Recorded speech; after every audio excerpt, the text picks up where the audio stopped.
Public transport and people with a visual impairment don't really go together. So even once you've got to the bus stop and you've identified you're there, how do you know when the bus is coming? There's no audio cues, there's no large print information for people with a partial sight, there's no braille markings, there's no nothing. It's just a normal standard timetable. You know, you could have audio information. That would help greatly, knowing when your stop is, where to get off. But this is all technology. I've had conversations with bus companies. You know, this is technology they say they don't have available at the moment, and it's down to funding. You need GPS locators on your buses, they're not on there. What's quite frustrating is it is available in other countries. With the Olympics being in Australia, there was amazing technology employed there, and these facilities were there. So it is available, it's just not employed in this country. It's training of bus drivers. You face attitude problems as if you're an inconvenience. It's what I call the huff factor.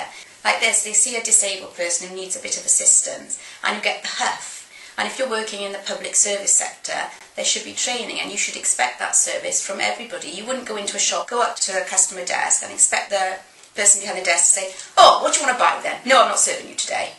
I mean, they'd be sacked. You don't expect that sort of customer service. So why should you expect it when you get on a bus? You know, a sighted person, you know, wouldn't expect somebody to be rude to them just because they're getting on a bus and somebody's having a bad day. But that's the sort of thing you expect as a disabled person. It's a similar problem with trains. I mean, I personally haven't been on a train very often because it's too difficult and it's too dangerous. Platform edges and trains, and it's just a whole situation. I wouldn't be able to do that on my own. The main barrier to socialising, getting out and doing things that people take for granted, you know, going for a cup of coffee with people, going shopping, going out and about, is always transport. And that's what everybody constantly has difficulty with.